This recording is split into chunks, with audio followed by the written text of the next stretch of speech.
Bonjour à tous, bienvenue au podcast Passion Psy. Donc avant de commencer l'épisode, on souhaitait remercier Choc de nous permettre d'utiliser leur studio et équipement. En fait, Choc, c'est une radio étudiante de l'UQAM dont l'objectif est de favoriser l'apprentissage et d'offrir une voix à la communauté universitaire uqamienne. Plus concrètement, Choc, c'est un endroit à même l'UQAM où il est possible d'enregistrer, faire du montage et bénéficier de l'expertise du personnel. Il s'agit également d'une plateforme de diffusion de balados, d'émissions de radio, de reportages et de capsules. Puis on peut les retrouver sur les différentes plateformes de diffusion comme Spotify et Apple Music ou directement sur leur site web à choc.ca. Bienvenue au podcast Passion Psy. Nous sommes Marie-Lou et Juliette, vos co-animatrices. Puis aujourd'hui, on a le plaisir de recevoir Stéphanie Boutin, professeure au département de psychologie dans la section éducation à l'UQAM. Stéphanie détient un doctorat en psychoéducation de l'Université de Sherbrooke et elle est membre active de 2 grands regroupements de recherche, le GRISE et le GRIP. Ses travaux portent notamment sur l'agression indirecte, l'intimidation, les troubles de comportement et divers aspects du développement des enfants et des adolescents. Donc, dans cet épisode, elle nous parle de son parcours académique, de ce qui l'a mené à s'intéresser à la psychopathologie du développement et au milieu scolaire, ainsi que des constats qu'elle tire de ses recherches. On discute aussi de ses conseils pour les étudiants et sa vision des défis qui attendent le milieu de l'éducation dans les prochaines années. Bref, un échange riche et passionnant qu'on a très hâte de partager avec vous. Bon épisode! Bonjour Stéphanie, merci d'avoir accepté l'invitation. On est vraiment contente de vous avoir aujourd'hui pour l'épisode. Oui, bonjour. Dans le fond, on a vraiment hâte de plonger dans votre parcours puis d'en apprendre un peu plus sur la psychologie de l'éducation, le parcours en psychoéducation que vous avez eu. C'est super enrichissant, je pense, pour les élèves en psycho et dans tous les domaines connexes. Bien, merci de m'avoir invitée. Contente d'être là. Ça fait plaisir. Bien, on va commencer avec notre première question. On aime bien savoir un peu qu'est-ce qui a mené nos invités à là où ils sont aujourd'hui, un peu le parcours académique, puis la carrière aussi. Comment vous êtes rendu à être professeur, dans le fond, au département de psychologie à l'UQAM aujourd'hui? Parfait. Dans le fond, mon parcours a commencé plus sérieusement au baccalauréat, dans le fond, en psychoéducation, comme vous avez dit. Je rentrais là en pensant fort probablement travailler dans les écoles. C'était ça ma passion, puis c'est ce que je voulais faire. Puis en psychoéducation, en fait, pour pouvoir pratiquer ça après la maîtrise. Fait que c'est ça. Fait que j'ai commencé comme ça, j'ai fait mon bac, j'ai fait ma maîtrise. Puis à la maîtrise, étant donné que j'avais eu la chance d'avoir des très bons résultats scolaires au bac, j'ai appliqué pour des bourses, je les ai obtenues. Donc, j'ai eu comme ma première expérience avec la recherche, parce que j'ai fait un mémoire. C'est là que j'ai découvert que j'avais un certain talent pour ça, puis un certain amour pour ça. J'ai trouvé ça vraiment chouette, puis j'ai décidé après ça de poursuivre là-dedans. Puis, tu sais, bien honnêtement, les bourses, c'était quelque chose qui m'intéressait beaucoup à cet âge-là. Je trouvais ça vraiment intéressant. C'était un excellent soutien financier. Fait que je me disais, de réaliser mes études avec vraiment un accompagnement financier comme ça, c'est une grande chance que j'ai. Donc, j'ai tenté ma chance pour le doc, je les ai obtenus, puis j'ai décidé de poursuivre. Fait que j'ai continué au doctorat. Un doctorat, c'est difficile, c'est long. Surtout en psychoéducation, c'est pas du tout un doctorat professionnel, c'est un doctorat obligatoirement un PhD. Là. Parce qu'on peut pratiquer avec la maîtrise, donc les gens quittent après, là, ceux qui veulent pratiquer. Donc, j'ai fait mon doctorat. Parmi tout ça, au travers de ma maîtrise, puis durant le doctorat, je travaillais dans les écoles aussi. J'ai fait mes stages dans les écoles, puis j'ai comme été embauchée après dans ces mêmes écoles-là. C'est là que j'ai vu comme qu'il y avait des choses qui me dérangeaient dans le système d'éducation. Puis je voyais que j'étais un peu délusionnée par ce qu'on pouvait faire comme psychoéducateur, finalement, les limites un peu de où on pouvait aller. Puis je me disais, oh mon Dieu, ça va être confrontant au quotidien. Je le voyais déjà. Mais tout ça s'est passé durant mon doctorat, puis ça a vraiment nourri mes intérêts de recherche. Fait que mes expériences en milieu scolaire ont vraiment teinté ce que j'étudie aujourd'hui, puis teinté le reste un peu de mon parcours. Mais au doc, j'étais pas du tout certaine de devenir prof, parce que je voyais les professeurs, puis je me disais, c'est pas moi. C'est dur, mais je me reconnaissais pas non plus. Il y a beaucoup de personnalités de profs qui sont très différentes de la mienne. Puis ça leur enlève absolument rien. Mais je voyais ces personnes-là comme des personnes ultra cultivées. Que sur leur table de chevet, ils ont des articles scientifiques qui s'en nourrissent, ils trippent. Ils aiment ça, ils connaissent tous les chercheurs. Puis là, eux autres, c'est des passionnés. Là. C'est impressionnant. Moi, je me dis, oh mon Dieu, j'aime ça, mais j'ai une vie.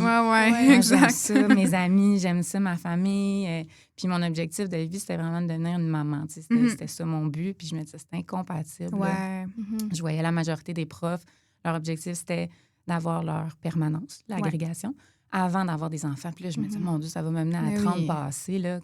Je me disais, ça, je peux pas. Je peux pas faire ça.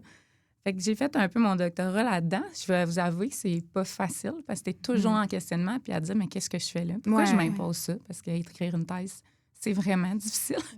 Fait que j'étais toujours en train de me demander, qu'est-ce que je fais là? Pourquoi je fais ça? Mais j'aimais ça. Tu sais, j'aimais le sujet puis je savais que j'avais des compétences. Puis ça, tu sais, cette partie-là, je l'ai pas remis en cause, mais quand même, j'ai eu quand même beaucoup le sentiment d'imposteur. Puis ça, c'est très commun dans le doctorat. Parce que, tu sais, c'est que plus tu en apprends des choses, plus tu te rends compte que tu n'en connais pas. Ouais, vraiment. Tu te dis, oh mon Dieu, il y a des gens intelligents dans la vie, épouvantablement intelligents. Puis là, tu te dis, qu'est-ce que je fais là? Bref, tout ça pour dire que j'ai eu beaucoup ces questionnements-là. J'ai eu deux de mes enfants pendant mon doc. OK. Ça a changé aussi ma vision de c'est quoi être un parent, c'est quoi les priorités, c'est quoi... Fait que bon... Puis, de fil en aiguille, j'ai fini mon doctorat. J'ai fini par le faire au complet. Je l'ai quand même fait en 5 ans. Là. Je suis quand même très heureuse de ça. Ça s'est bien passé. Et là, j'ai fait comme un genre de demi-année comme professionnelle de recherche. OK. J'ai comme continué un peu ce que je faisais parce qu'au doctorat, j'ai, dans le fond, continué en intervention. Mais quand j'ai eu mes enfants, là, j'ai arrêté d'être dans les écoles parce qu'ils te retirent de toute façon. Puis, je suis comme pas retournée parce que là, j'étais coordonnatrice d'une recherche longitudinale qui demandait beaucoup de temps. Puis qui, pour vrai, ce rôle-là, je l'aimais beaucoup. Fait que j'ai comme continué après mon doc en me disant, c'est bien parfait, ça va être ça ma vie. Pendant l'été, puis tu sais, pendant tout ce temps-là, j'avais 2 professeurs qui me poussaient beaucoup vers le postdoctorat. Puis moi, je me disais, non, le postdoc, c'est pour des gens qui veulent être profs. Je veux pas enlever la place à quelqu'un qui c'est ça son désir. J'ai pas ma place au postdoc. Il m'offrait du soutien financier. Il n'y avait rien pour moi qui était difficile. Mais moi, je me disais, je ne veux pas enlever la place à quelqu'un qui veut être prof dans la vie. Parce que c'est vraiment ça le but. Là. Si tu veux pas être chercheur, tu ne fais pas ton postdoc. Là. Fait que je me suis dit, je sais pas. Fait que j'ai fait ma demi-année comme professionnelle de recherche. Et là, j'ai eu la chance de travailler sur plein d'articles, mais je me suis rendu compte que là, c'était pas mes idées. C'est pas moi qui allais publier, c'est pas moi qui allais rien faire. Moi, j'étais une exécutante. Puis là, je me suis dit, oh non, ça marchera pas. J'ai aimé ça, mais pas en même temps. Je me suis rendu compte que j'ai une curiosité intellectuelle qui est trop prenante. Comme chargée de cours, t'as pas de sécurité d'emploi tant que ça non plus. Fait que je me suis dit, OK, à l'avenir, c'est pas nécessairement le plan de match idéal.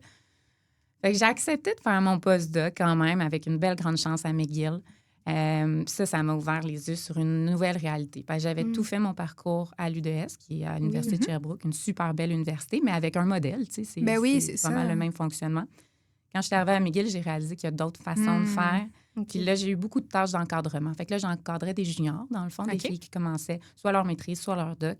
Puis là, j'ai comme eu une nouvelle piqûre. J'aimais déjà enseigner, mais là, j'aimais encadrer. Je voyais que j'avais des connaissances qui aidaient. Puis je me disais, coudonc, parce que tu t'en rends pas compte, là. Tant qu'on avance en bagage. C'est ça. Fait que là, finalement, j'étais comme, ça, j'aime ça, faire ça. Puis là, tranquillement, je me suis dit, je me vois de plus en plus, mais c'était pas moi qui aurais pris une job en Alberta ou à Moncton. J'étais pas... Tu sais, je voyais mes collègues, c'était ça, là, peu importe, ça va être où je vais y aller. Moi, je suis comme, non. Moi, ça va être à Montréal. Puis, tu sais, j'avais des critères super définis. Puis, à un moment donné, l'offre d'emploi pour l'UQAM est arrivée. En psychologie, mais dans la section éducation.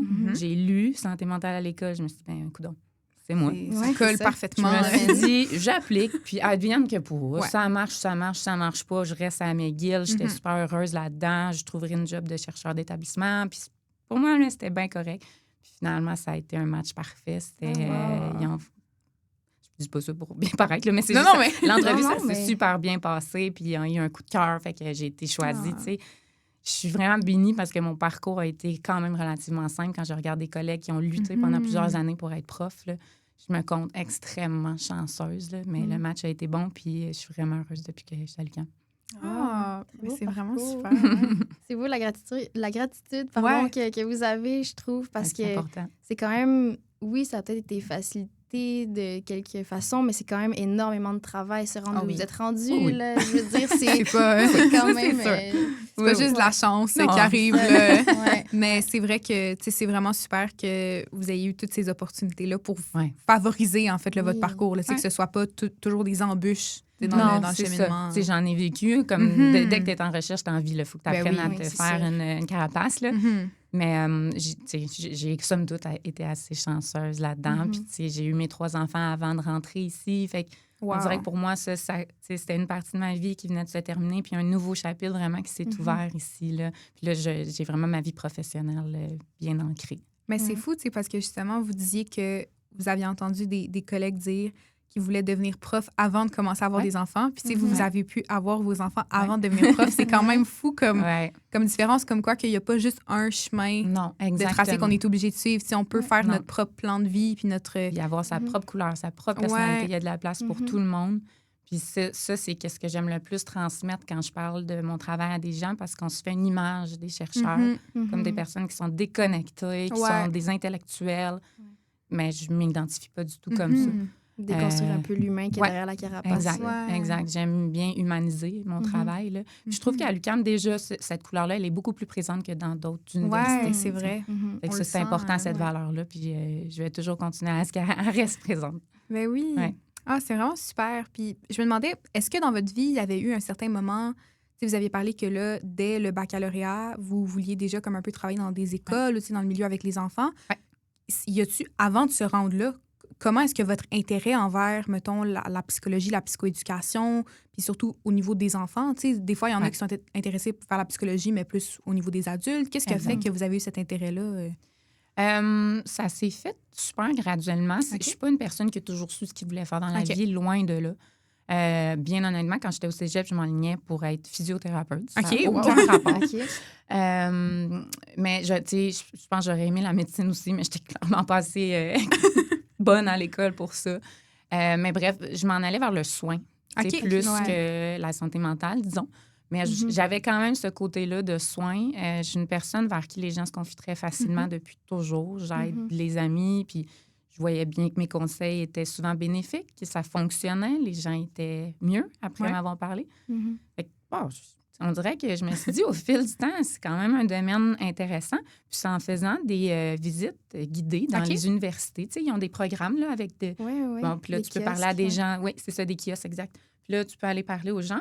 Puis je me suis comme approchée la psychoéducation. Puis je me suis dit, hey, ça, c'est donc bien le fun. Je pense que je serais bien là-dedans. Puis moi, il était hors des questions que je travaille avec des adultes. Je ne sais pas pourquoi, mais tu sais, dans ma tête, si je faisais ce métier-là, parce qu'avec les autres métiers, j'aurais vu des adultes, mais si je faisais ce métier-là, pour moi, c'était ça qui m'intéressait, le milieu scolaire. Il faut dire que j'ai quand même tout un pan de ma famille qui a travaillé dans les milieux scolaires. Une de mes tantes importantes dans ma vie, dans mon parcours, était directrice d'école. J'en ai beaucoup entendu parler. Puis, mon souhait, c'était de devenir maman. Avec moi, les enfants, particulièrement les ados, c'est vraiment mon dada. C'est ce que j'aime le plus. Fait que c'était comme naturellement, je suis allée vers ça, plus que comme un désir que j'ai toujours eu. OK, je comprends. C'est bien de suivre, je pense, ces intérêts dans ces choix-là, là, quand même, de se laisser guider par ça. Je pense que... Changer d'idée. Oui, c'est ça, de se laisser vraiment comme... Ouais. Puis de s'ouvrir des portes, juste aller, je pense, aux portes ouvertes des universités, de voir les gens parler, puis de voir un peu... La vibe, comment tu te sens avec ces gens-là, comment... Puis de lire, puis si le programme t'allume, ben, tant mieux. C'est un bon signe. Écoute la voix intérieure. Oui, c'est ça, le petit gars qui dit... C'est important. Bien, ensuite, en fait, on aimerait peut-être plonger dans le sujet de la psychoéducation. Donc, on se demandait un peu, peut-être pour ceux et celles qui connaissent moins la psychoéducation, si vous pourriez nous parler un peu de en quoi ça consiste, ce rôle-là. Qu'est-ce que... Bien, les études, notamment, mais surtout la pratique. À quoi on peut s'attendre, peut-être, qu'on se lance dans cette voie? Oui. Bien, les études, comme j'en ai mentionné, c'est vraiment, tu as un 3 ans de bac à faire plus un 2 ans de maîtrise. C'est bon à savoir pour des étudiants en psychologie, c'est possible aussi après un bac, parce que je sais que c'est un gros enjeu rentrer au doc en psychologie. Mais je voulais juste le dire, prendre la tribune pour en parler.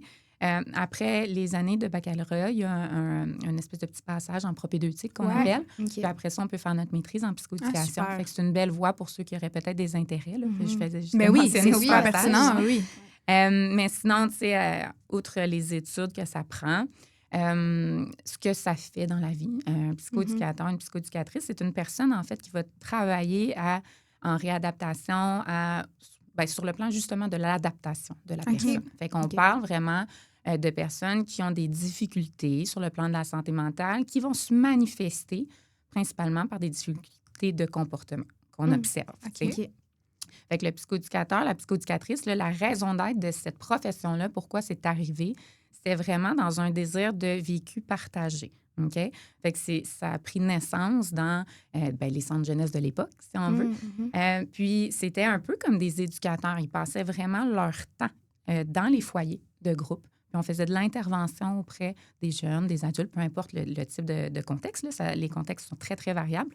Mais c'était vraiment à travailler dans du vécu partagé. C'est ça la couleur, je vous dirais, particulière là, qui différencie un petit peu plus la psychologie de la psychoéducation. C'est dans cette espèce de vécu partagé. Donc, pour être quelqu'un qui est bien dans cette profession-là, il faut vraiment aimer être sur le plancher, être avec les jeunes que tu évalues. Tu sais, en termes de tâches, c'est de l'évaluation, un peu comme en psychologie, mais on n'évaluera pas nécessairement les mêmes choses. Moi, je n'évaluerai pas les capacités cognitives d'une personne. Je ne ferai pas un whisk là, avec les autres. Mais ce que je vais évaluer, c'est son comportement. Est-ce que les autres personnes autour d'eux sentent qu'il y a des manifestations d'anxiété, de dépression, des choses comme ça? Fait qu'on va regarder les manifestations comportementales de la personne, puis on va essayer de trouver un peu des ressources pour que cette personne-là soit mieux adaptée. L'autre élément super important à comprendre en psychoéducation, c'est qu'on accorde énormément d'importance à l'environnement, aux différentes sphères de vie de la personne. On ne conçoit pas une personne comme ayant une difficulté, comme étant la source de son problème. Oui, c'est bon. On le perçoit comme étant, en fait, le symptôme d'un problème qui est probablement dans une dynamique X qui se trouve dans son environnement qui peut être assez élargi. Fait qu'on va concevoir, oui, la famille, mais pas seulement ça, le milieu scolaire, la communauté dans laquelle il vit, l'emploi de ses parents, est-ce qu'il y a un impact sur la santé mentale du parent qui, lui, après ça, dans son intervention, va être moins optimal, etc. Fait qu'on considère vraiment... Puis moi, c'est ce qui m'appelait beaucoup, là, c'est vraiment d'avoir cette considération-là que l'enfant, en fait, c'est le symptôme. Là. C'est d'autres choses qui ne fonctionnent pas. Puis qu'est-ce que nous, on peut faire pour aider? Donc, c'est vraiment ça, les couleurs plus spécifiques, si on veut, d'une personne en psychoéducation.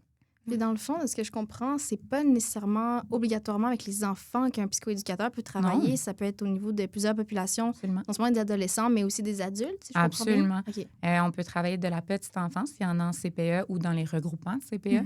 Puis on peut travailler jusque chez les personnes âgées. Il y a des psychoéducateurs, psychoéducatrices dans les centres là, où il y a des personnes qui sont plus âgées, qui ont des difficultés comportementales, justement. Puis la clientèle adulte, 100%. La clientèle adulte, ça peut être dans des centres là, de réadaptation quelconque. Ou sinon, mettons l'exemple le plus courant, ce sont des parents qui vont demander de l'aide. Ah, ben oui. Puis là, on peut aller les coacher, dans le fond, dans leur pratique parentale. Ouais. La clientèle adulte, c'est un peu plus de ce type-là, soit des personnes qui ont des besoins particuliers, qui sont dans des centres à des besoins, ou bien des parents. Mais ça peut être d'autres choses, là, mais je vous dirais que les majeurs, c'est la principale clientèle. OK. C'est vraiment intéressant. Puis, dans le fond, dans ce cas-là, de ce que je comprends, vous avez un peu parlé de ça plus tôt dans votre explication, que la différence principale, mettons, entre la psychoéducation puis la psychologie, vous le voyez vraiment dans l'aspect de vécu partagé, c'est ça? Est-ce que vous avez remarqué comme d'autres différences? Parce que vous avez fait votre formation toute en psychoéducation, puis là, maintenant, vous êtes prof dans le département de psychologie. Comme, est-ce que vous avez vécu comme un clash? Est-ce que c'est une différence ou c'est assez similaire pour que... Honnêtement, sur le plan académique, là, scolaire, c'est assez similaire. On a appris les mêmes modèles au niveau de la théorie. Là, on a appris les mêmes modèles, on a les mêmes référents. Donc, on parle grosso modo le même langage. Puis même, quand je donne mon cours d'intervention en psychologie dans les milieux scolaires, j'enseigne un peu comment en psychoéducation on intervient aussi parce que sur le plancher, bien honnêtement, ce qui nous différencie, c'est beaucoup la portion évaluation en milieu scolaire. Sinon, nos tâches sont grosso modo les mêmes. Les différences ne sont pas majeures sur le plancher. Là. Après, c'est chacun sa couleur. Puis selon le contrat d'embauche, puis tout ça, il y a des facteurs là, qui vont jouer. Mais sinon, grosso modo, nos tâches en milieu scolaire vont être assez similaires. Mais c'était vraiment dans la nature, là, comment la profession est arrivée, comment elle est née. C'était vraiment ça, le besoin de vécu partagé parce que...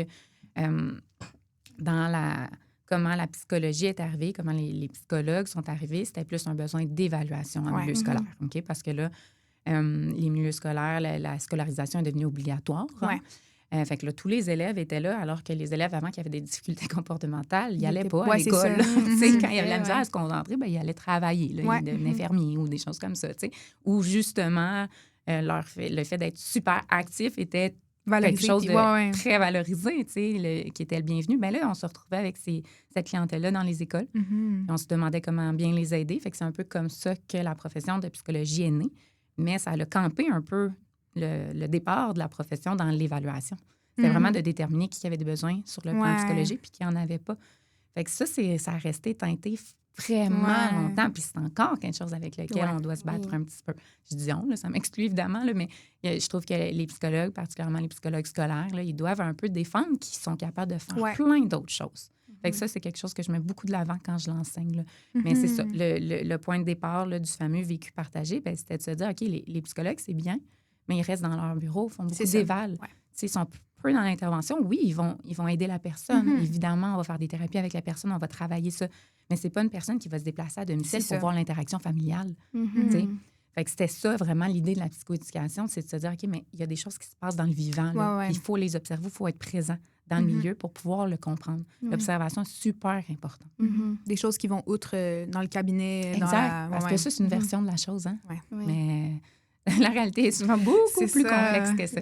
C'est ce qui faisait vraiment le point qui distinguait là, les personnes en psychoéducation là, au départ. Maintenant, je vous avouerai que c'est ça. Sur le plan du plancher en milieu scolaire, nos tâches se ressemblent grosso modo. Mais oui, on avait une couleur particulière, puis je pense qu'on la garde. C'est ça l'objectif. Oui, ben, je pense que ça rejoint un peu la prochaine question qu'on avait, qui était un peu dans le sens de la psychoéducation et la psychologie. Comment, ensemble, ça fait en sorte de vous outiller, de vous donner des meilleurs outils, dans le fond, pour comprendre et interagir et intervenir avec les jeunes, les enfants, les adolescents, les populations. Qu'est-ce qui fait en sorte que ces deux domaines-là sont complémentaires un peu dans la pratique? Oui, ils sont tout à fait complémentaires, là, parce que moi, j'ai eu la chance, justement, dans un des emplois que j'ai occupé, de collaborer avec une psychologue scolaire. Fait que j'ai bien vu comment... Ben, tu sais, puis ça parle bien de mon expérience. Là. Après ça, je dis tout le temps, là, dépendamment des écoles, ça peut être vraiment variable, mais dans mon expérience à moi, cette personne-là, elle s'occupait principalement des évaluations. Elle ne faisait pas que ça. Elle était super présente sur le plancher, elle nous aidait beaucoup, mais elle faisait les évals. Fait que quand on avait besoin, justement, de savoir si un coco avait comme un TDAH... ou s'il y avait peut-être certains traits autistiques, ou si, peu importe, là, ben ça, on le demandait parce que, comme je le disais, on ne fera pas, nous, d'évaluation cognitive, tu sais. OK. Fait qu'il y a des choses qu'elle était beaucoup plus calée que moi pour évaluer. Tandis que moi, des échelles comportementales, ça, c'était mon domaine, j'étais capable d'en faire. On se partageait un peu pour ce qui est des suivis, des choses comme ça. Ça, les deux, on était capables. La gestion de crise au quotidien, les deux, on le faisait, tu sais. Fait que c'est très complémentaire dans le sens où elle, ce qu'elle me fournissait de son évaluation, teintait un peu ma façon après d'intervenir avec les élèves. Ça nous permettait de faire des rapports d'évaluation qui étaient beaucoup plus complets que si juste l'une ou l'autre avait évalué le jeune, par exemple.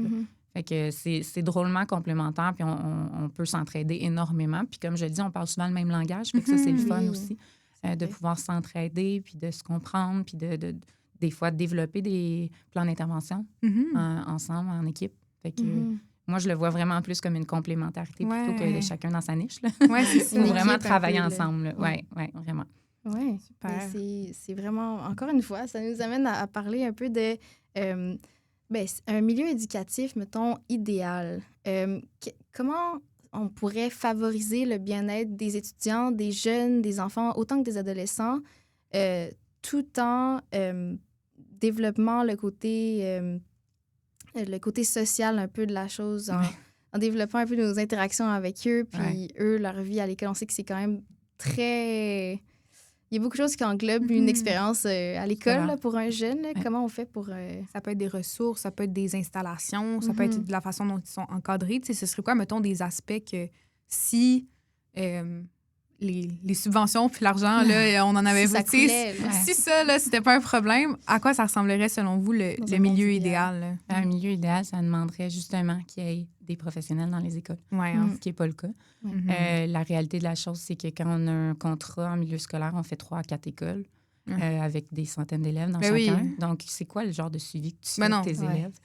Oui, on fait des plans d'intervention, c'est beau sur papier. Après ça, quand vient le temps de les appliquer, les enseignants sont complètement débordés. Ils font du mieux qu'ils peuvent. Ces personnes-là sont extraordinaires. Mais ça ne suffit pas. Ils ont besoin d'aide. C'est souvent ce que les enseignants disent, en fait. Hein. Ils ne veulent pas nécessairement avoir un plus haut salaire. Ils veulent des conditions de travail qui ont de l'allure. Leurs conditions de travail, ce qui est le problème, c'est qu'ils n'ont pas de ressources, ils n'ont pas d'aide. Ça nous prendrait des éducateurs et éducatrices spécialisés dans toutes les écoles. Il y en a déjà, il y en a plus que des professionnels, mais il en faudrait beaucoup. La gestion de crise, on en fait au quotidien, puis ces personnes-là nous sont essentielles à notre travail. Quand ça se met à dégénérer dans une classe, là, ben, c'est ces personnes-là qu'on a besoin. Là. Ben oui. Puis des professionnels, ben, ça en prendrait justement pour assurer un suivi parce que là, au mieux, je peux peut-être suivre un élève une fois par mois. Mais non, c'est ça. Qu'est-ce que ça peut bien faire, la demi-heure, l'heure que je l'aurais vu? Ben oui. Je l'enseigne justement quand je donne mon cours d'intervention, j'enseigne beaucoup des techniques comportementales.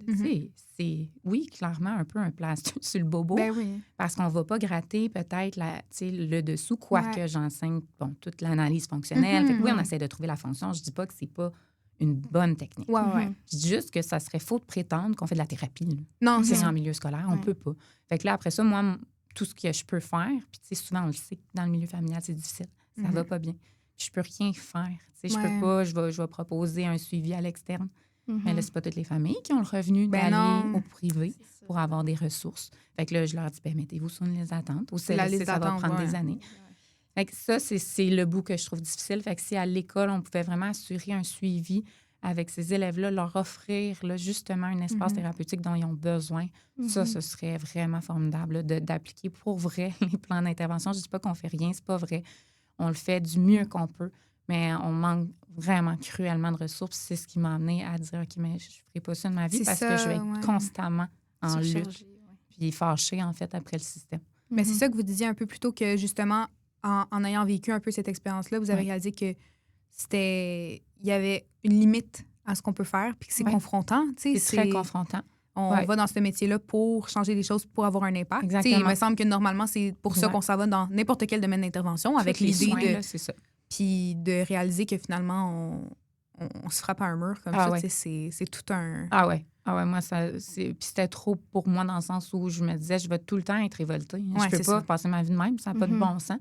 Puis parce que je jugeais que je pouvais trop peu en faire pour aider, puis ça me dérangeait. Fait que ceux qui réussissent à passer au travers malgré tout, puis qui continuent à tous les jours, là, je suis comme Dieu merci que ces personnes-là existent. Oui, vraiment, là, tu sais.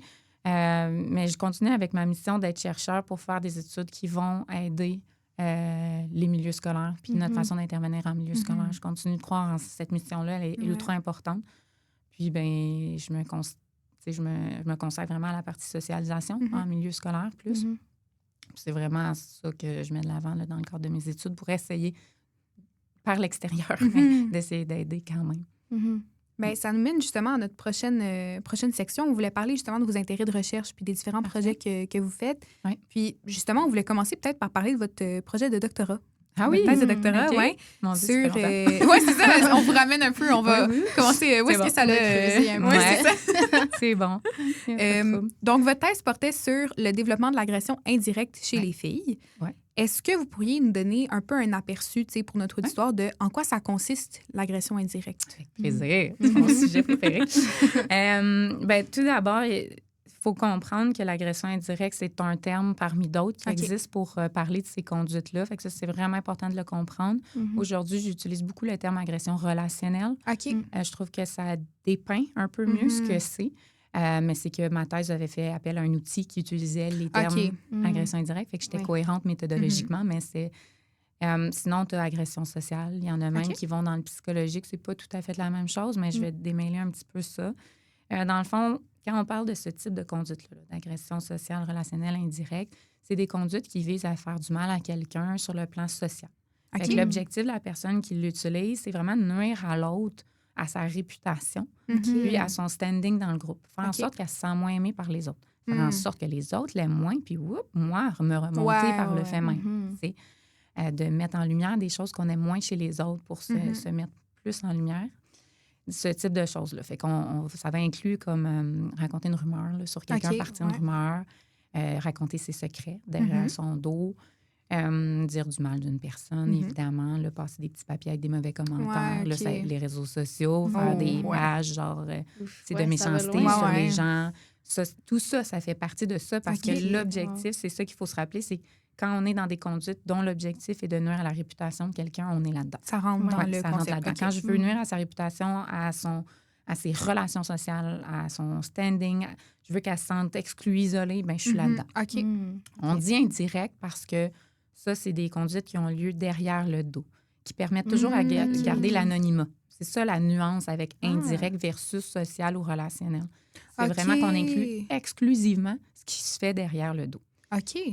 Mais j'ai une tendance vers l'agression relationnelle parce que ça inclut aussi des conduites qui sont faites un peu plus en face à face. Ouais. Du type, hey, tu sais, si tu dis pas telle affaire sur quelqu'un, là, ben tu pourras pas venir m'en faire. Ouais, c'est Je ça. veux pas te voir. Tu pourras plus t'asseoir avec nous à la table de café. Tu vas t'asseoir ailleurs. Tu ne seras plus inclus dans le groupe. Il y a des enjeux comme ça, là, de la c'est beaucoup, beaucoup de manipulation sociale. là. Puis ça, ben, dans l'agression relationnelle, on va l'inclure, ce qui n'est pas le cas dans l'agression indirecte.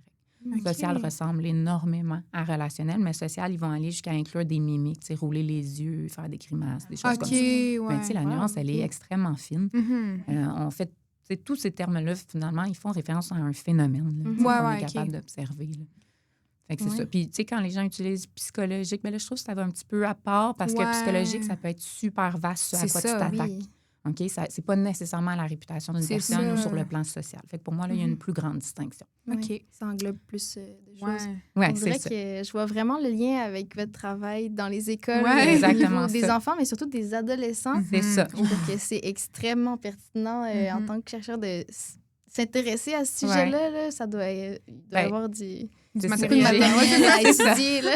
J'ai passé une année au primaire, puis j'ai passé le reste au secondaire. OK. Ma clientèle, puis c'est en faisant mon stage, en fait, au secondaire, que j'ai vraiment réalisé que c'est ce que j'aimais. Là. C'est les ados. J'avais vraiment du plaisir parce qu'on pouvait plus aller dans l'intériorisation. Je trouvais ça plus intéressant. Ils ont un peu plus une capacité d'introspection. Exact.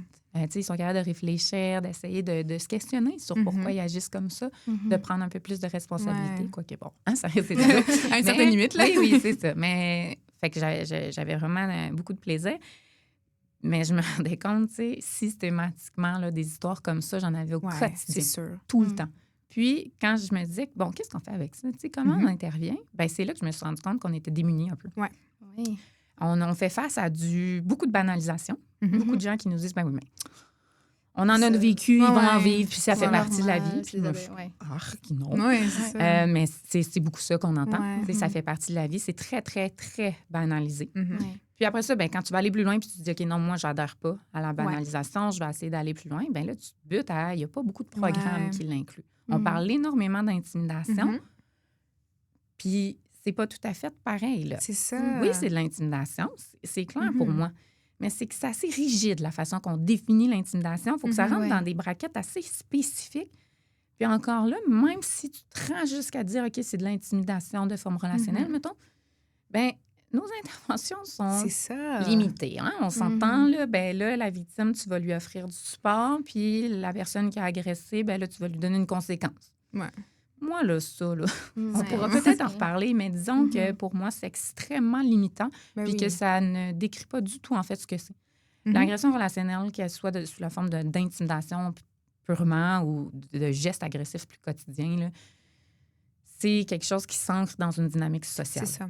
Si tu ne penses pas à ça, là, à ces besoins-là qu'ont les ados dans la dynamique sociale, là, tu passes complètement à côté du bateau. Mais c'est ça. Fait que je me butais beaucoup à ce type d'intervention-là, en fait. Désigner vraiment comme super binaire, en plus, là, désigner aux victimes, désigner aux personnes qui agressent. Puis là, t'es comme, mais il y a comme 10 000 témoins, tout ça aussi. On peut-tu leur parler à eux autres? Puis la victime, tant l'heure, elle peut être la personne qui agresse. Là. C'est pas coupe au couteau, là. C'est vraiment pas comme ça. C'est beaucoup plus dynamique qu'on pense. Très complexe. Puis oui, on a vraiment l'impression que c'est très, très binaire, mais ça ne l'est pas du tout. Là, moi, j'ai étudié ces conduites-là sur plusieurs années, puis on le voit, là. Et c'est vraiment... Les jeunes, ils font les deux, là. Ils sont vraiment à la fois victimes, ils sont à la fois agresseurs, parfois sont témoins, t'sais. Fait que pour moi, ça fait pas de logique de diviser comme ça, là, les choses. Non. Fait que, mais oui, mon intérêt est vraiment parti de cette envie-là de mieux comprendre et surtout de faire connaître cette forme d'agression-là. C'est à ça que je dédie ma carrière. Moi, je veux que tout le monde sache c'est quoi, que tout le monde ait envie d'intervenir puis qu'on arrête de tolérer ça. Parce que malheureusement, oui, ça va mener à des suicides, des choses super graves. Là. Mais oui, autant pour la personne qui agresse que des victimes, c'est souffrant. Je suis tannée que ça soit toléré. Fait que c'est à ça que vraiment que... Oui, c'est ça. Ouais, c'est vraiment minimise au coton, une partie de l'adolescence. C'est quasiment comme vu comme un rite de passage, qu'on va tous passer par là. Puis, exactement ça. C'est vraiment vu comme un rite de passage. Fait que ça, je veux que ça cesse. Fait que bon, mais je travaille beaucoup à mieux comprendre parce que mon idée première, évidemment, on se lance au doctorat. Vous avez toutes comme les mêmes idées. Je vais faire un programme d'intervention. Je vais intervenir. C'est ça, voilà. J'avais la même. OK, moi, je fais un programme d'intervention pour l'agression indirecte. Je pars avec ça. Et là, je réalise que, tu sais, la vie, c'est beaucoup plus compliqué que ça. Ouais. Puis pour faire un programme d'intervention, il faut que tu aies des cibles d'intervention. Il faut que tu saches sur quoi tu vas aller t'appuyer.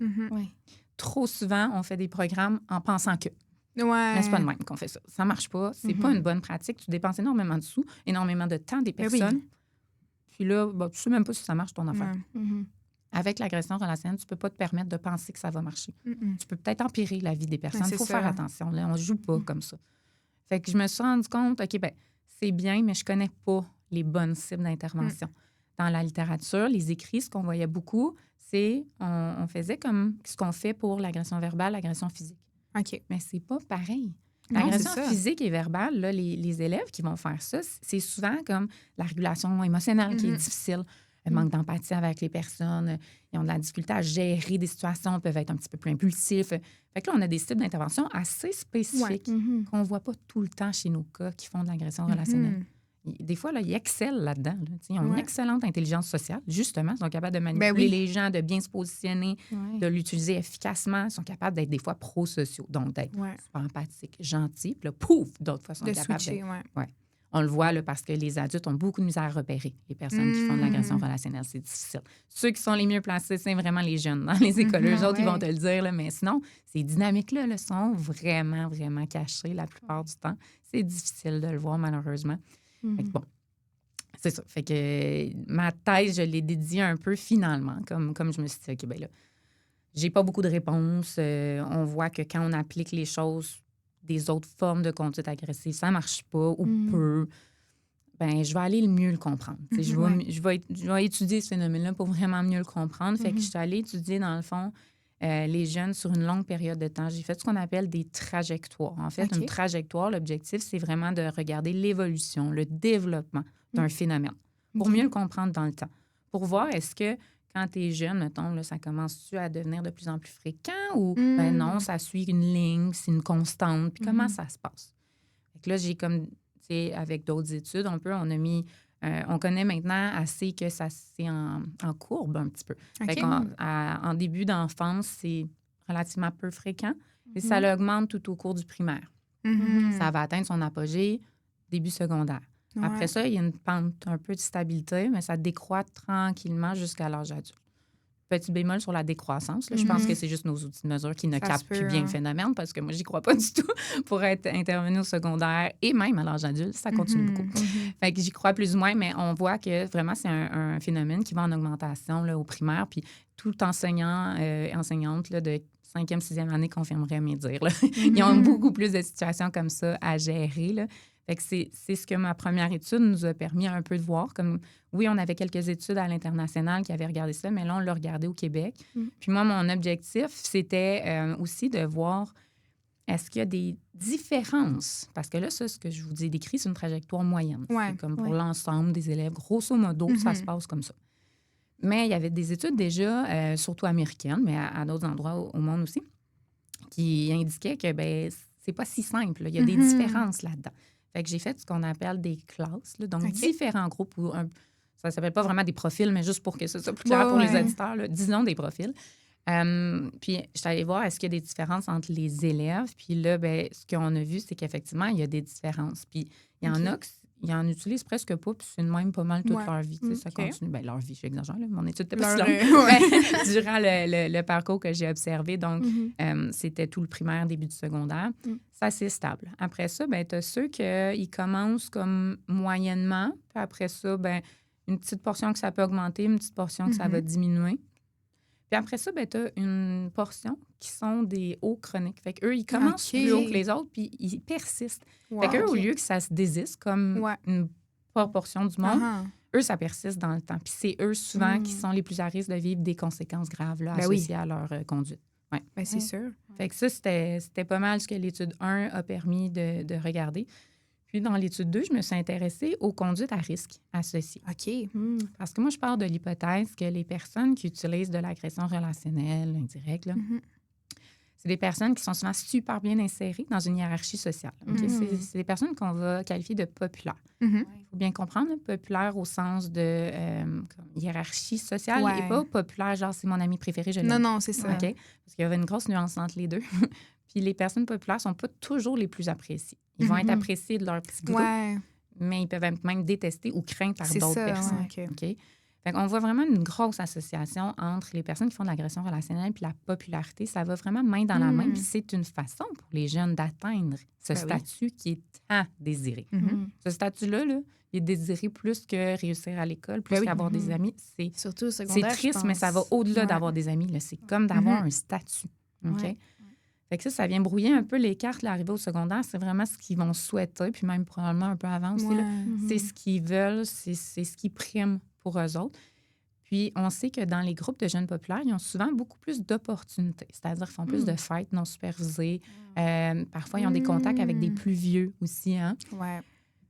Fait qu'ils sont dans des contextes de prise de risque la plupart du temps. Oui. C'est des élèves qui vont souvent plus expérimenter avec les drogues, qui vont faire peut-être un peu plus de comportements en conduite délinquante. C'est des jeunes qui, bon, peut-être au niveau de l'engagement scolaire, c'est pas toujours merveilleux. Fait qu'il y a des petites conduites à risque là, comme ça. J'ai aussi étudié les activités sexuelles qui étaient plus risquées. Ouais, OK. Puis il y avait quelques études qui avaient porté là-dessus sur l'agression indirecte, mais relativement peu.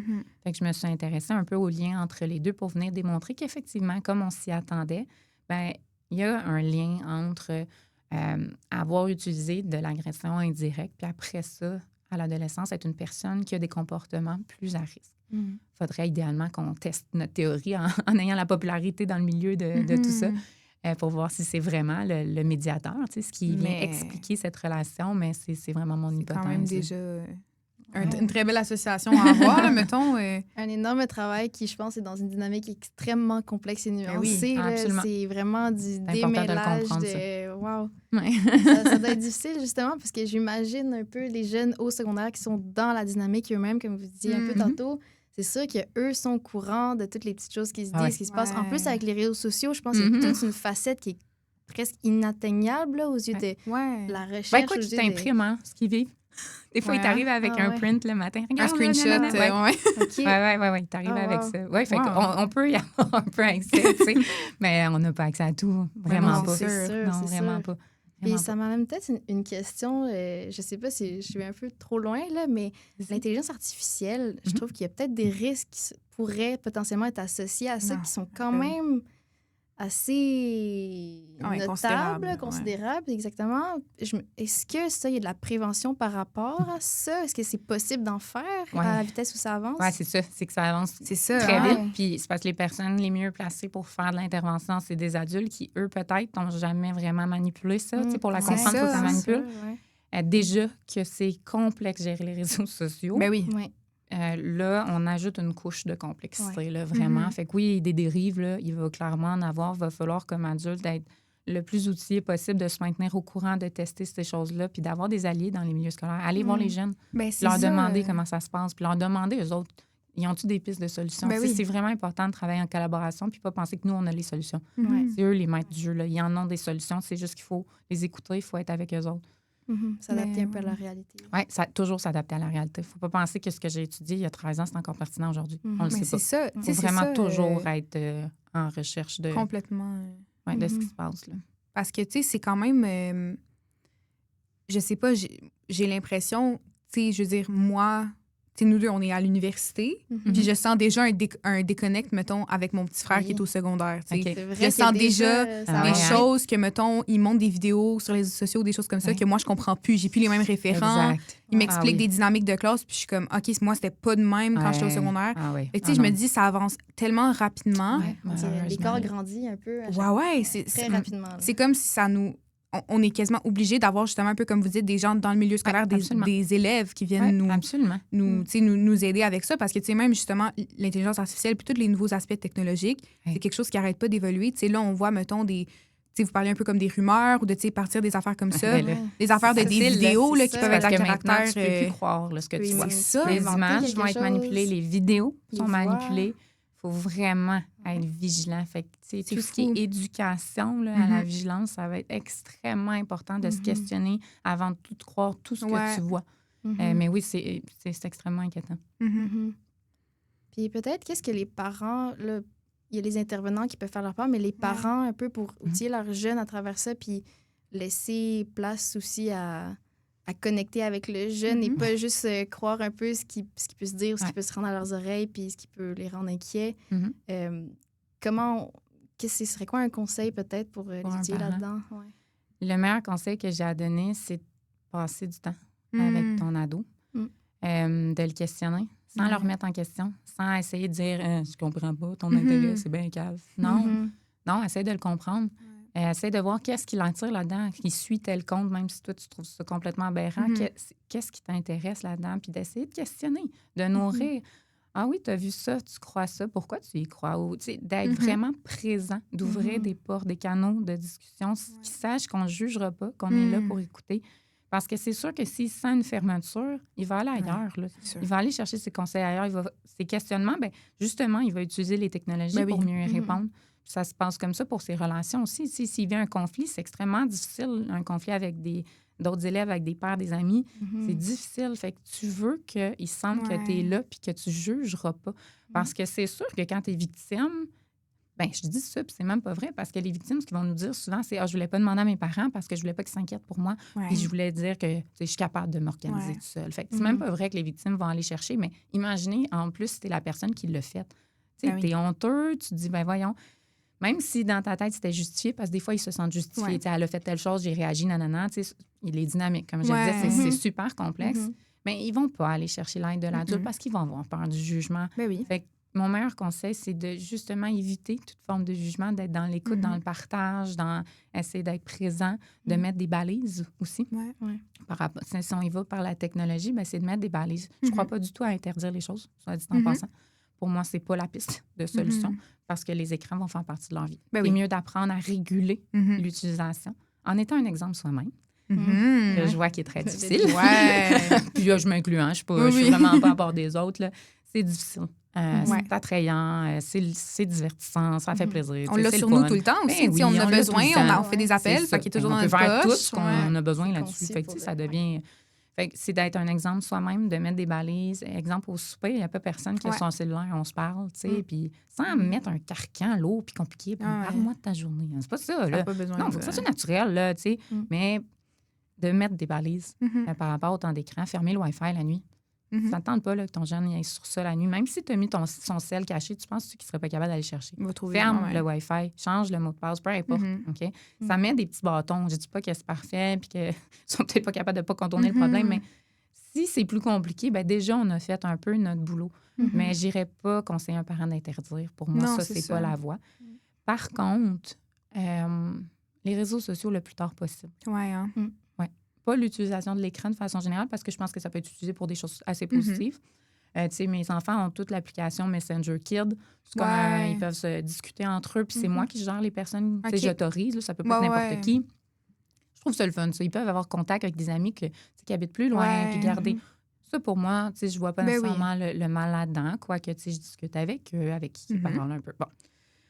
Mais les réseaux sociaux, ça, c'est comme une autre affaire pour moi. C'est ça. Puis ça, le plus tard possible, parce que je ne sais pas, même pour les adultes, ce qu'il y a de positif. C'est ça. C'est fou, hein? Je pense que ça nous nuit beaucoup plus que ça nous est utile. C'est le fun, c'est sûr, on aime ça. Mais honnêtement, il y a bien des choses qui, moi, me nuisent. Fait que je me dis, ça... Puis là, on parle d'ados qui n'ont pas nécessairement un recul, qui vont se comparer, qui vont croire des choses qui ne sont pas vraies. Qui vont croire, justement, là, sur les enjeux de popularité, là, ils veulent être aimés là-dessus, là, puis là, ça marche pas. Puis là, non, hey. Non, c'est ça. Il y a beaucoup d'affaires. Moi, je trouve que la balance est beaucoup plus négative dans leur cas que positive. Quoiqu'encore une fois, je suis pas pour l'interdisation parce que il y a des jeunes, exemple, des communautés, de la diversité sexuelle ou de la pluralité des genres, qui, pour eux, ça leur donne un espace d'exploration. C'est leur seule façon d'avoir accès à ça. C'est important. OK? Je dis pas du jour au lendemain OK, on enlève tout ça. Il y a des gens pour qui ça peut changer une vie. OK? Ça peut être du soutien, ça peut être... Mais c'est malheureusement plein d'autres choses qui sont beaucoup plus négatives. Fait que le plus tard possible. Tu sais, puis les réseaux sociaux, Snapchat, c'est inclus là-dedans. Là. Le monde, ils sont comme, c'est pas grave. Ouais, quand même. Je te dirais que j'ai vu des affaires LED sur Snapchat. C'est fou. Fait que, le plus tard possible pour les réseaux sociaux. Je pense que comme rationnellement, on le sait que ça nous nuit. Tu sais, on utilise les réseaux sociaux puis on le sait que c'est pas bon. Tu sais, on n'est pas, tu sais, je veux dire, ça prend pas un génie pour réaliser que ça nous affecte. Là. On le sait très bien. Là, des fois, on voit des affaires, puis nous-mêmes, on se prend à se comparer, on se prend à se questionner, puis on fait « Voyons non, là, qu'est-ce que je fais? C'est genre sur mon écran, c'est pas... » Mais dépose ça. C'est ça, exactement. Puis là, on se dit, OK, un enfant ou un ado, c'est ça, comment que lui, il va être capable d'avoir cette réflexion-là, dans ses années les plus formatrices, où est-ce qu'il construit son identité, son rapport à lui-même. Dans une recherche identitaire, c'est déjà lourd, c'est déjà compliqué. Puis, on parle pas là du développement du cerveau aussi. Non, à cet âge-là, ils ont des capacités de recul qu'eux n'ont pas nécessairement encore. Puis, il y a aussi tout l'aspect de la dépendance, parce que ça génère une source de dopamine, l'utilisation des réseaux sociaux. Puis, ils sont beaucoup plus susceptibles au développement de ça, ou en tout cas, avoir besoin de ce rush-là de dopamine parce que leur circuit limbique est en forte activité. Puis, leur cortex préfrontal, il n'est pas encore tout à fait formé. Fait qu'il ne peut pas venir contrebalancer ces effets-là. Fait que c'est d'autant plus inquiétant, je dirais, puis potentiellement dommageable. Fait qu'il y a aussi tout le volet de la dépendance qu'il ne faut pas perdre de vue. C'est encore extrêmement nouveau en même temps. Oui, absolument. Il faut être vite sur nos bottines. On dirait, je pense, dans la recherche, dans la pratique, en tant qu'intervenant, de toujours s'adapter à quelque chose qui est tellement nouveau puis qui est tellement, en ce moment, formateur pour ces jeunes-là, je pense. Oui, c'est ça. Juste au secondaire, j'y pense, là. Même moi, quand j'étais au secondaire, tout le monde avait des réseaux sociaux, donc ça commençait déjà à être plus... Aujourd'hui, ça doit être encore plus décuplé, un autre niveau, encore plus jeune. Oui, ben moi, il y a eu un cas à l'école de ma fille, là, qui était au primaire, là. Au primaire, c'est fou, là. Voyons donc. Non, très, très tôt. Qu'est-ce que tu veux qu'on fasse? Mais c'est ça, c'est de sensibiliser. Encore une fois, je suis jamais dans le jugement des parents, je suis plus dans la sensibilisation. Des fois, on y pense pas. On pense pas au mal. C'est ça. Puis, il faut juste s'informer aussi, puis voir un peu qu'est-ce que nos jeunes font là-dessus. Sans tout regarder, ils ont le droit à leur intimité. Mais il faut quand même garder un petit œil. Oui, tout à fait. Super. En fait, si vous êtes d'accord, je passerai à notre dernière section, qui est la section des conseils. Fait qu'on aime toujours laisser un espace un peu pour notre invité de s'adresser un peu plus aux étudiants, à notre auditoire. Peut-être parler un peu, des fois partager des moments ou des choses dans leur parcours qui les a aidés puis qui pourraient peut-être aider le suivant, en fait. Absolument. Donc, en fait, la première chose que je vous demanderais, c'est: est-ce qu'il y aurait justement un conseil que vous auriez aimé recevoir au début de votre parcours? Que, mettons, maintenant, avec du recul, vous vous dites « Ah, si ça, je l'avais su plus tôt, ça aurait peut-être changé la façon dont j'ai fait les choses ou que ça m'aurait enlevé du stress. » Ou, tu sais, c'est ça, n'importe quoi qui vous aurait... Oui.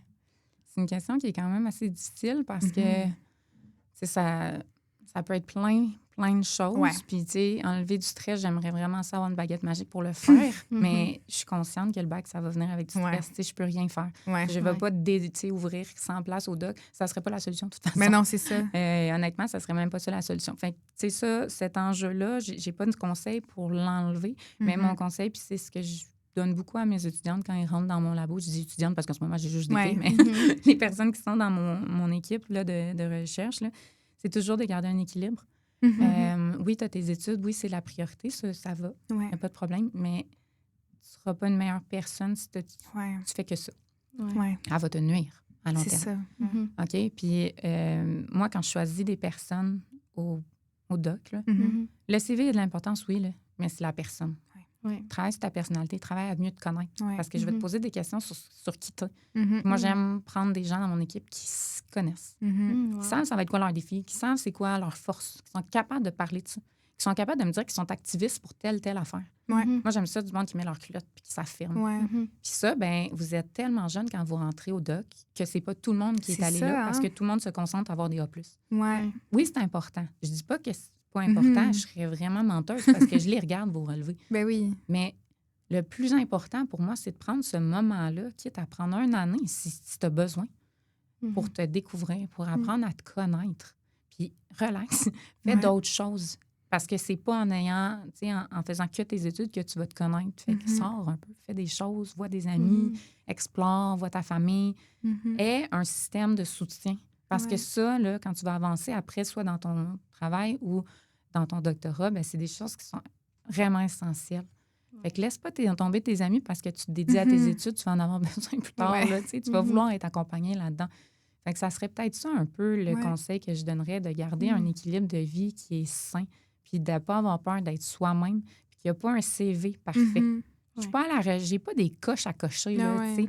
Je cherche un profil qui est varié, qui a fait un peu, tu sais, qui est allé à la rencontre de lui-même, qui a essayé des choses, pas pour avoir des lignes. Mais ouais.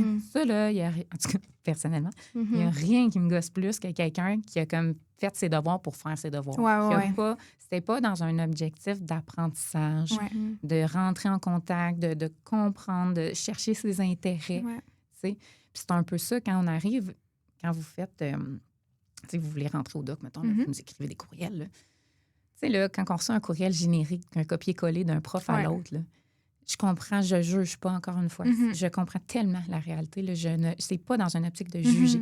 C'est plus dans une optique de dire que c'est pas la meilleure solution. Oui, ben c'est d'outiller, dans le fond. Ben, tu sais, essaie de te trouver. C'est quoi, toi, qui te drive? Ouais. Parce que faire un essai ou une thèse sur quelque chose que tu dis, parce que je l'entends souvent, ce discours-là, « Ah, moi, j'aime de tout, ça me dérangera pas. » Oh que non, c'est pas vrai. Tu vas taire, man. Ouais. Ça sera pas ta vie, là. C'est un gros engagement. C'est là. très, très long. Puis faire de la recherche, c'est difficile. C'est pas donné à tout le monde. C'est un type de rédaction. Tu n'écris pas comme dans ton journal intime. Non, c'est ça. C'est pas du tout. On n'est pas littéraire non plus. On veut pas des beaux mots, là. On veut pas des synonymes. On veut tout le temps que ce soit le même mot qui se répète pour être sûr qu'on te suit. Tu sais, c'est tout un monde, là. Fait que, tu sais, il y a peut-être ça, peut-être sur le point de vue un petit peu plus académique, bien, réserve-toi de la place pour apprendre à écrire. Ça va drôlement t'aider pour la suite des choses, tu sais. De bien savoir véhiculer tes idées, ça va t'aider aussi. Fait que ça, c'est peut-être le volet un petit peu plus académique là, de ma réponse, là, mais ça, ce sont des choses là, qui pourraient aider pour la suite. Mais trouve-toi, trouve ce qui t'aime, ce qui t'anime. Fait que là, quand tu vas écrire ta lettre là, pour solliciter un prof, là, ben, on va le sentir que c'est sincère, puis qu'on est la personne, ben, peut-être pas la unique, là, mais une des personnes qui pourrait vraiment bien accompagner le projet que vous souhaitez faire. OK? Pas parce qu'on vous laisse une porte d'entrée. Non, c'est ça. Il n'y a rien de moins intéressant, à mon avis, que de juste ouvrir une porte à quelqu'un qui se fout un peu de son parcours, qui veut le finir. On le sait trop que c'est long. Tu peux pas avoir ce mindset-là quand tu rentres. C'est un engagement qui est trop long, trop difficile pour penser que c'est pas grave. Je fais un stage de 3 mois. Là, non, exact. Tu peux avoir ça pour justement ton atelier d'observation. Ben là, ça, c'est parfait. Vas-y. Observe, écoute, fais des choses, teste des affaires, justement. Comme ça, après ça, là, tu sais, avoir ce discours-là en première année, deuxième année de bac, il n'y a rien de mal à ça. Ça fait partie de l'exploration. Découvre des choses. Essaie des tâches de bénévolat quelque part, là, sans avoir le titre de psychologue. C'est pas grave. Là. Essaie des affaires. Vois quelle clientèle que tu es. T'es-tu bien quand tu es avec des adultes? T'es-tu mieux quand tu es avec des enfants? Vois un peu. Connais-toi. Ça serait vraiment ça, mon plus gros conseil. C'est un très, très bon conseil. Ouais. Très bon conseil. Mais on dirait qu'on vous laisse peu la place à ça. C'est ça. Oui. Ou en tout cas, personne n'en parle. Mais ça, c'est un autre de mes chevals de bataille de vie, c'est de vous en parler. C'est ça. Tu sais, c'est ça. Moi, le côté universitaire, là, genre que ta vie, c'est tes études ou ta vie, c'est ton travail, j'y crois pas. On est en santé mentale, guys. C'est fou, hein? Pouvez-vous arrêter dans la pression de performance? Arrêtez. C'est pas bon pour personne. Fait que ça, pour moi-même et pour les autres, j'essaie de baisser beaucoup. Même mes collègues pourraient vous en parler. J'en parle souvent de ça. Arrêtez, baissez votre pression de performance. On fait tout du mieux qu'on peut. Il n'y a pas personne ici qui fait rien. Là, on fait tout de notre mieux. Puis, c'est ça. Cette idée-là de pression de performance, je trouve qu'elle est trop présente dans le milieu universitaire. Là. Il y a d'autres facettes à notre humanité que ça. Là. Mais ça m'amenait peut-être une toute petite question, dans le fond, par rapport à ça. Je me dis, peut-être que les gens, dans le fond, qui prennent justement ce temps-là pour se découvrir, travailler sur eux, puis qui ont peut-être eu des embûches à travers ça ou des obstacles, parce qu'on sait qu'un travail sur soi, c'est pas linéaire du tout. Absolument souvent, pas. là. Non. Je me dis, est-ce que vous auriez un conseil pour ces personnes-là, peut-être, qui veulent quand même vraiment peut-être aller au doctorat ou poursuivre des études, puis que ça peut peut-être nuire un peu ces obstacles-là dans leur cheminement personnel à leurs notes puis à leur, au volet académique de leur dossier. Qu'est-ce qu'ils peuvent faire, dans le fond, pour quand même se rendre à destination? Il n'y a pas...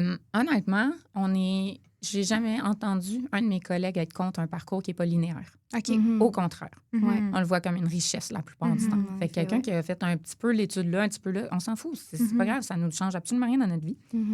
On ne va pas s'empêcher de voir un étudiant, une étudiante parce qu'il y a eu un C ou un B là, dans un cours. On va des fois questionner, juste comprendre un peu, tu sais. Ou on voit des fois qu'il y a une session là, qui a été dure. On va demander un petit peu, tu sais, qu'est-ce qui a été plus difficile pour toi. Puis là, de voir, j'ai réalisé, moi, que j'avais tel enjeu. Ça, j'ai trouvé ça tough. Puis c'est souvent en début de vos études. Quand vous rentrez, là, wow, vous pognez quelque chose. Là. C'est OK, c'est ça. Oui, c'est ça.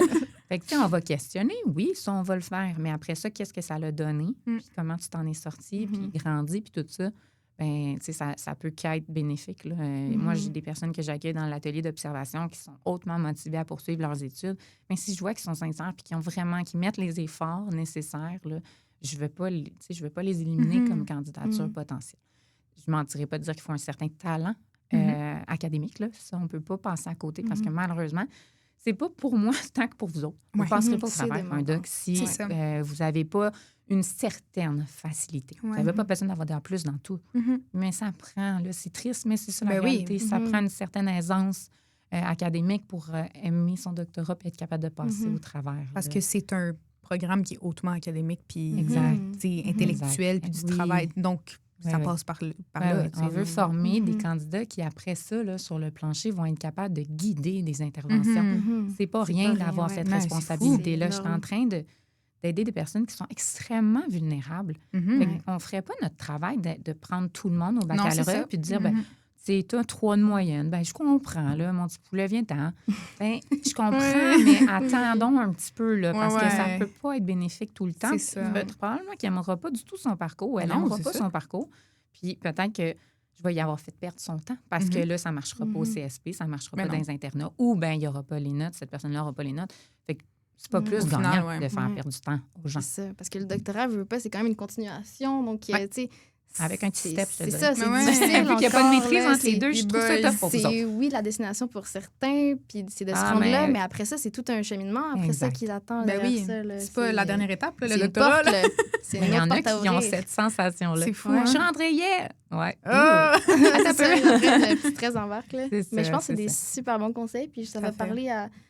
quand même, je pense, une grande partie de l'auditoire, parce que veut pas, vu que c'est tellement contingenté, c'est sûr qu'il y a une grande partie de la population étudiante qui se pose ces questions-là, puis qui sont peut-être incertains avec leur parcours, leur dossier, puis de savoir aussi si eux, ça leur convient d'aller au doctorat, je pense. Oui, c'est pas fait pour tout le monde. C'est une question qu'il faut se poser. Bien plus que de prendre pour acquis que.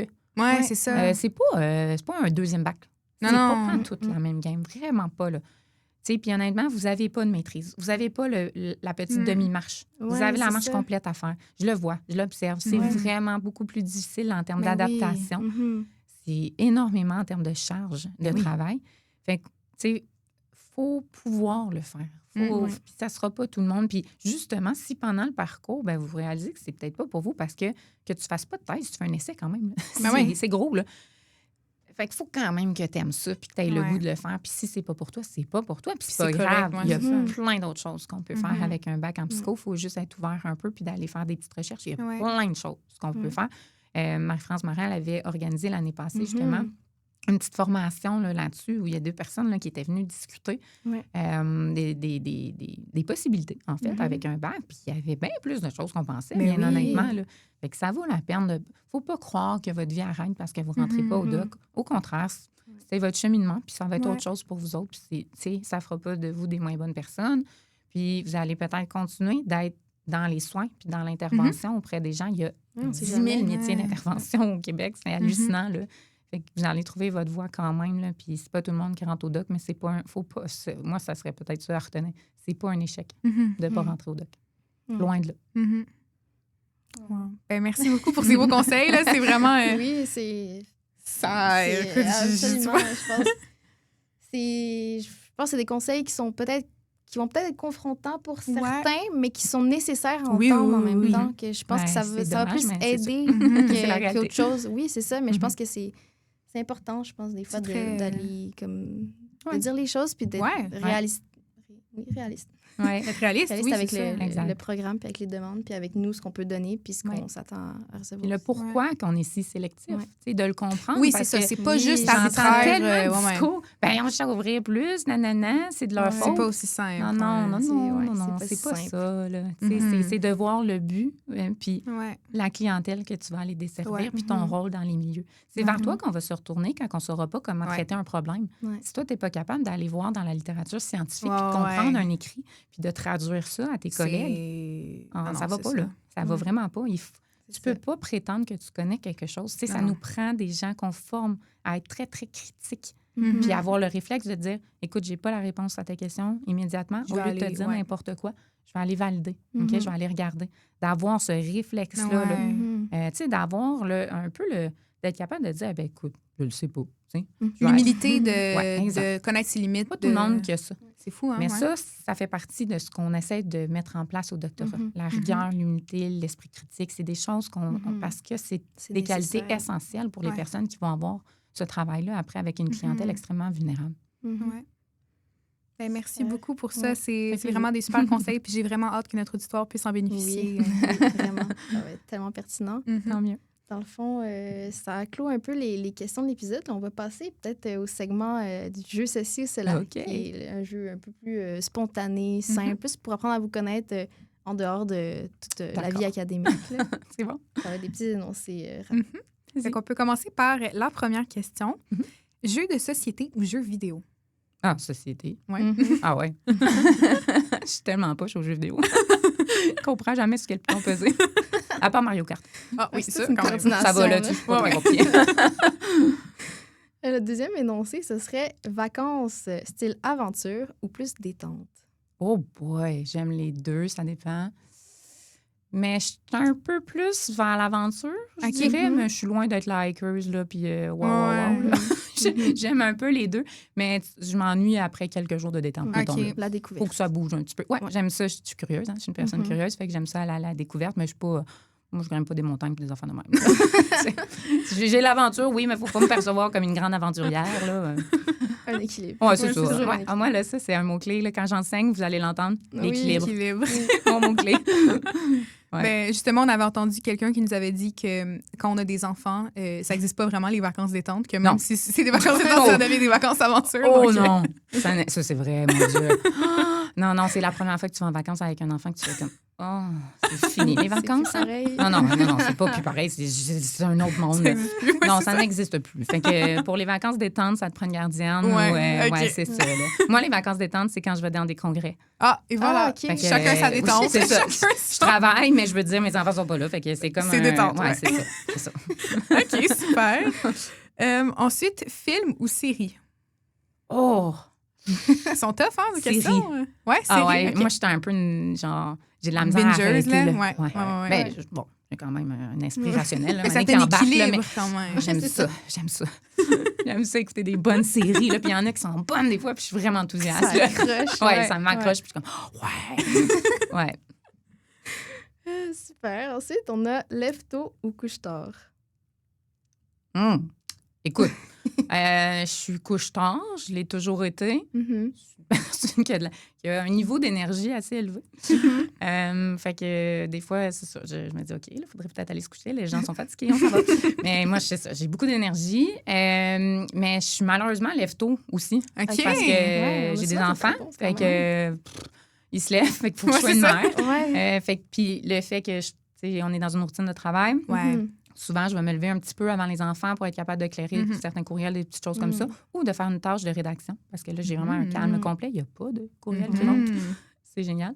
Fait que des fois, je me lève tellement tôt sur une longue période que, ça devient... Ouais, à la fin de semaine, je n'arrive pas à me lever plus tôt. Mais non, c'est ça. On a comme notre cadran interne qui nous réveille. Ouais, c'est ça. Fait que c'est ça. J'aimerais ça te répondre que je me lève tard, mais non, ça serait pas vrai. Je me lève plus tard, malheureusement.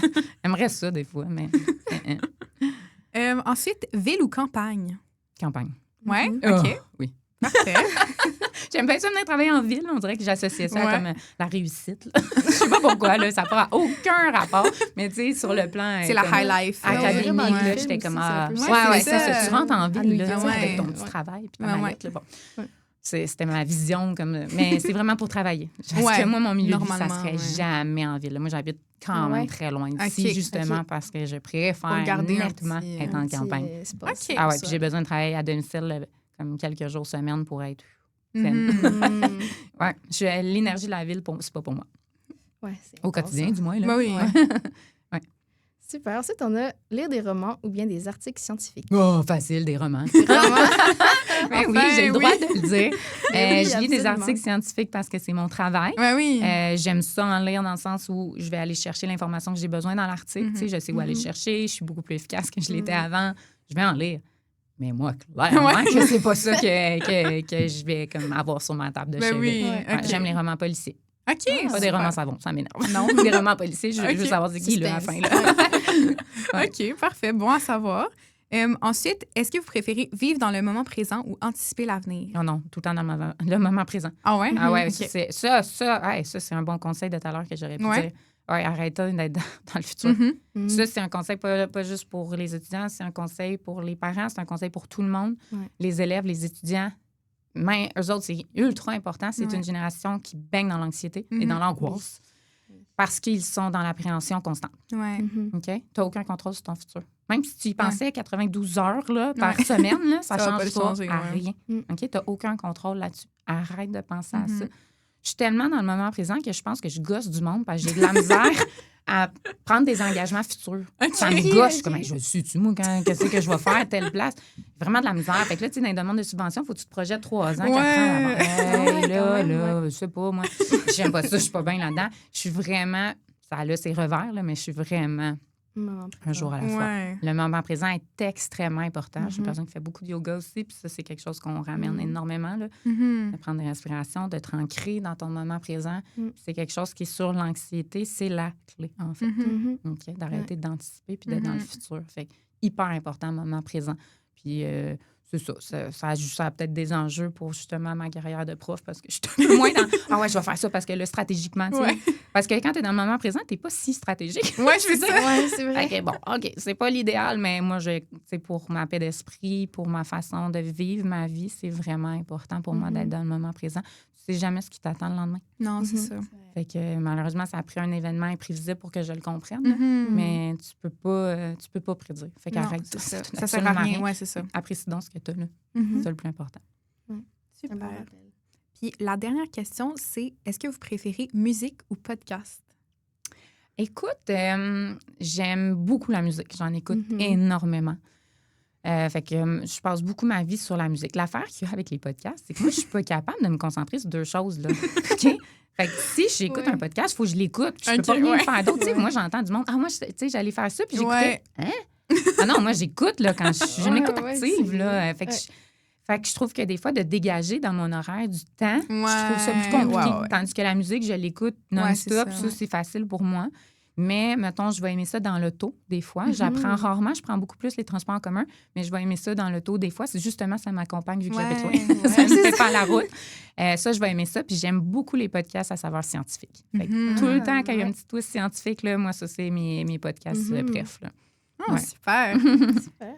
Merci beaucoup pour toutes vos belles réponses. C'est vraiment... Ça a été vraiment un partage super généreux. Puis je pense que ça va outiller beaucoup de gens qui nous écoutent, que ce soit des intervenants, des parents, des étudiants, des gens même qui ne sont pas dans le domaine. Se poser des questions, peut-être, sur la psychoéducation. Oui, à plusieurs niveaux. Donc, merci beaucoup. Ça me fait grand plaisir. Merci. Merci à vous autres.